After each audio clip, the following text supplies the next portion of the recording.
Sears has filed for Chapter 11 bankruptcy. It means more stores will be closing and more people will be out of work. Sales have plunged 60%. My name is Lynn, and I've worked for Sears for 40 years. My name is Frank DeSantis. I worked for Sears for 36 years. My name is Marnie. I've been shopping at Sears for 46 years.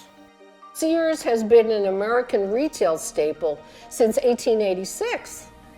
We're at a Sears store to find out why Sears is where America shops.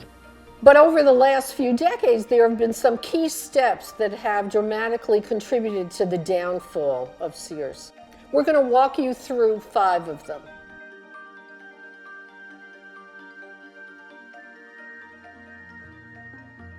Starting in the early 80s, Sears diversified and also started selling stocks. The Sears Financial Network. Trust us to make it work.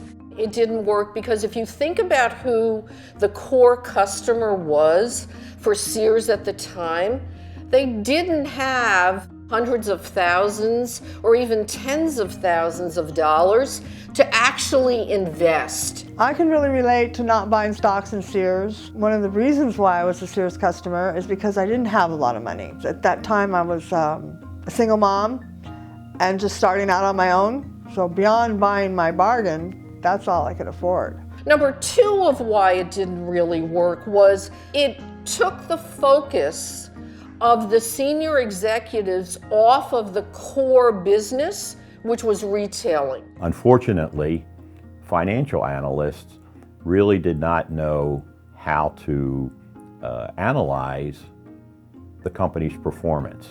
It was no longer just a retail, nor was it really a financial services company. The shareholder value never materialized the way it was strategically planned to. In 1993, Sears stopped publishing its major catalog, and that was a very big deal at the time. It's here, the new Sears wish book, and oh, what a wish book. Even though the catalog business was unprofitable for more than a decade, there was a lot of consternation about closing it because the customer identified so much with that big catalog. For me personally, it was a big disappointment. It was part of my history, my tradition, my shopping patterns. Being in the rural area when I did use the catalog was essential to have it because that was the only way you could shop. It wasn't just the sentimental value of the catalog. It enabled Sears to have data on the spending habits of these consumers. Pretty much the kinds of data that companies like an Amazon and a Google and Facebook today are leveraging and monetizing. And Sears had this. They had a real opportunity to get out in front of the Amazons of the world and make a tremendous dent into that online space. But it was an opportunity that was missed.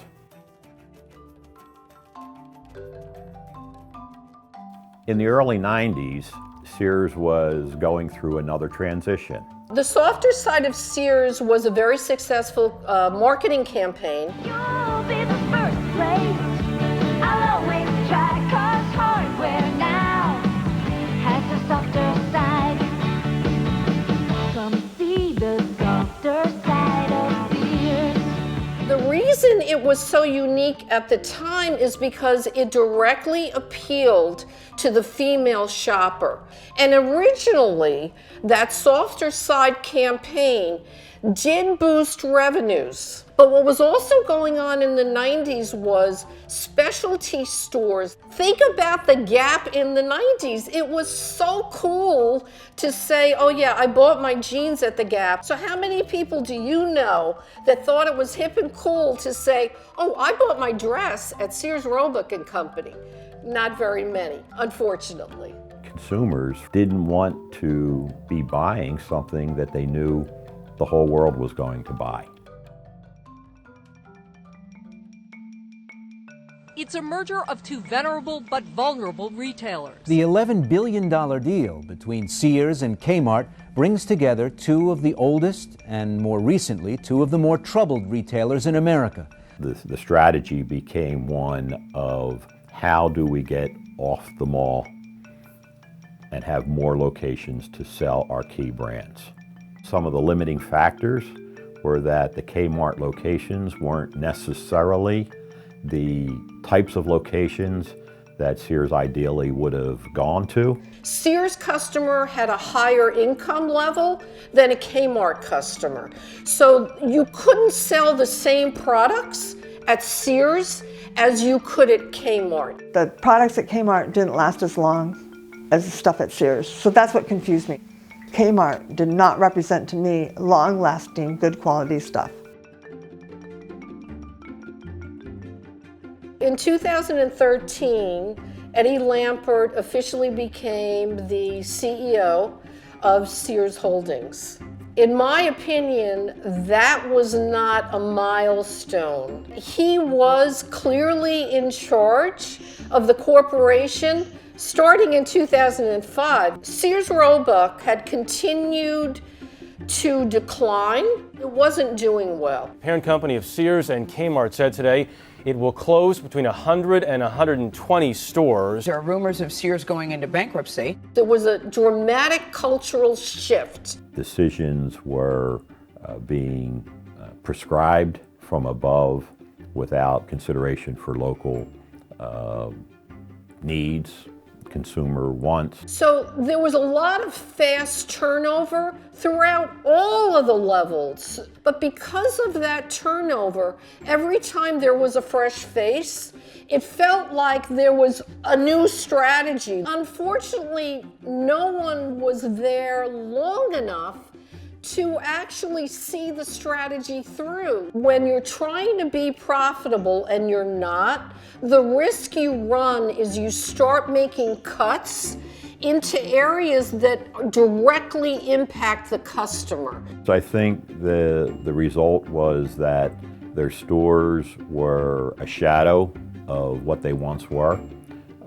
Increasingly, there were holes and out of stock. It could be something as basic as we're not repainting the store as frequently as we used to.